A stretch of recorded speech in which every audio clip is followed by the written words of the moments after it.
Assalamualaikum, halo, jumpa lagi dengan saya Anas di channel MA Tech. Nah, di depan kita ini sudah ada sebuah HP murah lagi, tapi punya desain yang keren banget. Ini harganya sekitar 600 ribuan aja, kondisi baru tapi stok lama dan X garansi resmi Indonesia. Di sini ada Sharp Aquos Crystal. Sebenarnya udah banyak banget ya yang bahas tentang HP ini. Tapi kebanyakan itu yang versi second terus batangan, yaitu versi SoftBank Sharp 305SH. Ini versi global ya, versi Indonesia resmi. Nah, HP ini rilis tahun 2014, jadi memang umurnya udah lama ya, udah 6 tahun. Untuk penampakan boxnya seperti ini, memang gede ya, wajar HP zaman dulu sih, boxnya memang gede-gede seperti ini. Di sini ada gambar si HP-nya, ini bezel-less ya, Sharp SH825W. Terus di sini Sharp Aquos, ini sama aja di bagian belakang, ya juga sama. Terus ini seri IMEI, telepon seluler Sharp, importir PT Surya Citra Multimedia. Ini dulu dibuat masih di Cina ya, made in China. Dan ini masih tersegel, segel SCM. Nah, ini dulu yang memberikan garansi BlackBerry, terus Sony Ericsson dan juga iPhone. Dan ini juga distributor resmi dari brand yang saya sebutkan tadi ya, di zaman dulu. Oke, langsung kita buka aja. Dan nah, ini boxnya memang ya premium ya, tapi agak rumit sih bukanya. Oke, di sini bisa kita ambil seperti ini ya. Ada dua parts. Oke, kita taruh. Nah, di sini ada si HP-nya. Ini back covernya belum kepasang ya. Terus ini ada ya, ini seperti panduan melepaskan tutup baterai. Terus ini dapat bonus screen protector. Ini kayak tempat bisa buat kacamata VR ya, berbentuk lingkaran seperti ini. Nah, di sini ada ini back cover ya. Ini warnanya putih. Oke, dan buku panduan mulai cepat, dan ini kartu garansi ya. Oke. Terus di sini juga masih ada nih. Ada kabel USB. Ini tipenya masih micro USB ya. Kemudian ada kepala charger yang punya output 5 volt 800 mAh, nggak ada 1 ampere. Dan dapat juga earphone. Oke, ini bentuk boxnya juga hampir sama dengan yang satunya. Oke, ini saya rapiin dulu dan kita lihat di HP-nya. Ini back covernya belum kepasang ya. Ini di bagian depan masih ada plastik yang menempel, kita lepas. Asik.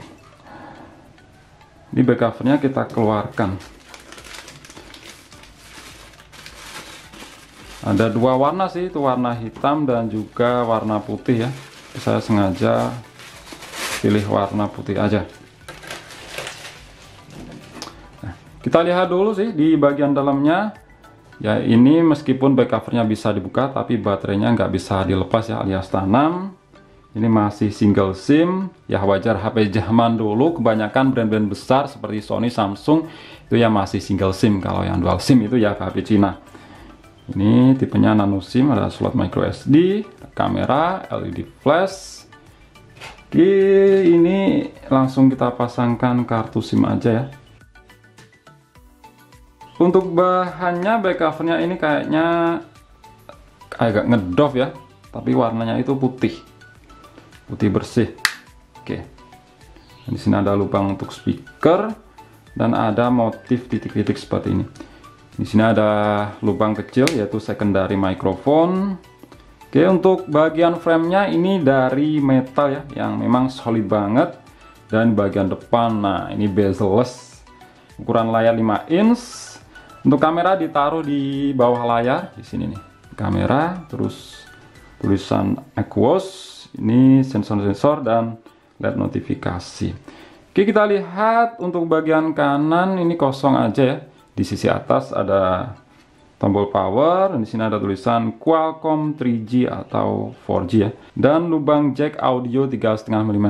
Di sisi kiri ada tombol volume. Di sisi bawah ada port micro USB dan lubang untuk mikrofon. Dan pasti banyak juga yang tanya, loh kok nggak ada lubang untuk earpiece? Jadi jawabannya memang HP ini nggak punya. HP ini menggunakan teknologi yang namanya itu Direct Wave Receiver. Jadi earpiece-nya itu letaknya di dalam layar. Cara kerjanya itu mengirimkan gelombang suara ke panel layar. Kayaknya teknologi ini juga pernah ditirukan ya di sebuah HP dari brand besar yang tahun perilisannya itu jauh sesudah ini. Memang untuk HP-HP Jepang itu teknologi yang biasanya itu paling pertama ya, tapi nggak banyak diketahui orang. Seperti model bezel-less kayak gini ya, itu katanya yang pertama di Mi Mix tahun 2016, padahal di tahun 2014 sudah ada Sharp Aquos Crystal.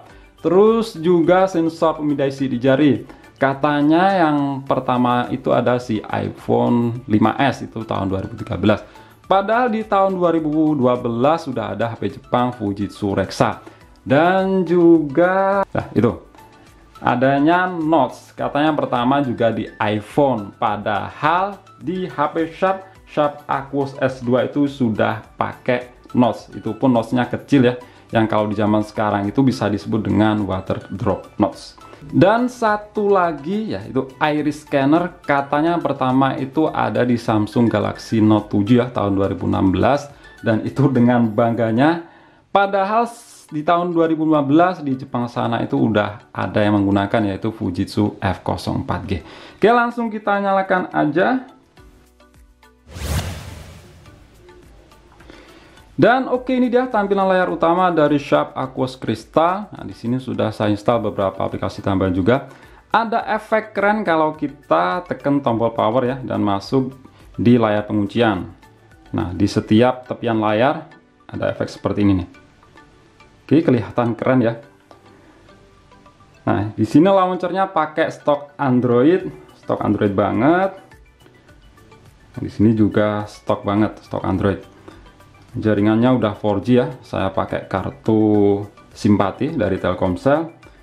Dan ini aplikasinya sudah bersih ya, sebenarnya banyak banget aplikasi bloatware bawaan, tapi semuanya itu bisa dihapus, jadi ini memang bersih banget. Untuk layar 5 inch, ini panelnya masih TFT, tapi kualitasnya bagus. Dibandingkan dengan TFT yang lain, jelas ini lebih bagus ya.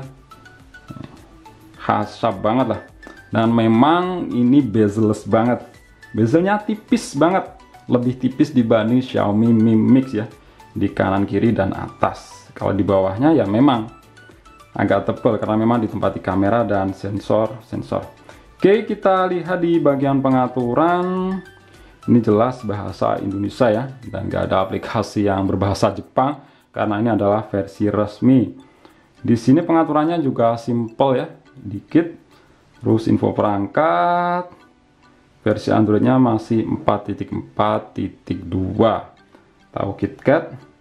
Ini bisa di custom ROM sih dengan menggunakan tool lain OS. Kalian bisa cari di Google, di XDA juga ada. Terus kita masuk di memori. Nah, ini internal storage itu 8 GB yang bisa kita pakai sekitar 3,96 GB ya. Tersedianya ini masih 3,48 GB. Karena memang sebagian itu dipakai oleh sistem. Terus untuk RAM, oke, menjalankan. Ini RAM-nya 1,5 GB. Ini beberapa aplikasi yang berjalan seperti Share It, AntuTuGo. Free-nya ini masih sekitar 873 MB. Memang ringan ya, karena memang ini kan versi Android lawas. Terus UI-nya itu juga ringan. Terus langsung masuk aja ke AIDA 64. Oke, sistem tadi RAM dan ROM-nya sudah kita lihat ya. Ini dia RAM 1,5 GB free-nya. Terus internal storage dari 8 GB tadi 3,9 GB-an, atau kalau diukur dengan MB ini 4157 MB. Nah, untuk SoC ini pakai mbahnya seri Snapdragon 400. Ini Qualcomm Snapdragon 400. Masih ini quad core 1,2 GHz. Fabrikasinya masih 28 nanometer dan ini masih Cortex A7 atau 32 bit, belum 64 bit. Resolusi layar 720 atau HD, GPU Adreno 305. Oke. Terus untuk baterainya kapasitasnya ya segini ya, 2040 mAh. Kalau di zamannya sih standar ya. Kita lihat juga di Xiaomi Redmi 1S, Redmi 2 itu juga 2000 mAh, sekitar 2000 mAh. Dan flagship di zaman dulu itu sekitar 2600 mAh sampai 3000 mAh. Oke, lanjut kita lihat ini Antutu Go. Karena saya coba jalankan Antutu yang versi gede, Antutu 8 itu nggak jalan ya. Jadi tes menggunakan Antutu Go aja. Intinya sama sih. Skornya dapat di angka 40 ribuan ya. CPU 18 ribuan, GPU kecil banget 2 ribuan. Jadi jangan ngarep kalau untuk bermain game PUBG ya. ML pun ini saya jamin akan berat. Ya kalau zaman sekarang spek seperti ini ya cukup buat WhatsAppan, terus sosial media itu pun kalau Facebook pakai yang versi LED, kalau yang gede itu pasti berat. Dan ya bisa juga nonton YouTube. Terus ini kita lihat multi touch yang mendukung hingga 5 titik sentuhan. Sensor box. Nah, sensornya di sini gyroskop gak ada. Saya kira tadi ada karena di boxnya tadi bentuknya kayak kacamata VR ya. Saya kira bisa buat itu mainan VR. Ternyata di sini nggak ada sensor gyroskop. Terus ini kita lihat di bagian kamera. Kamera belakang 13 megapiksel. Oh. Salah, 8 megapiksel dan depan nggak ada 2 megapiksel ya kalau nggak salah. Kita coba set di 8 megapiksel aja. Nah, kalau kamera kelihatannya sih lumayan ya. Untuk ukuran 8 megapiksel, UI-nya seperti ini. Oke.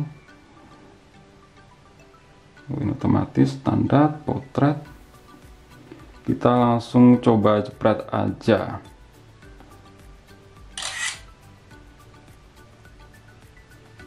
Oke.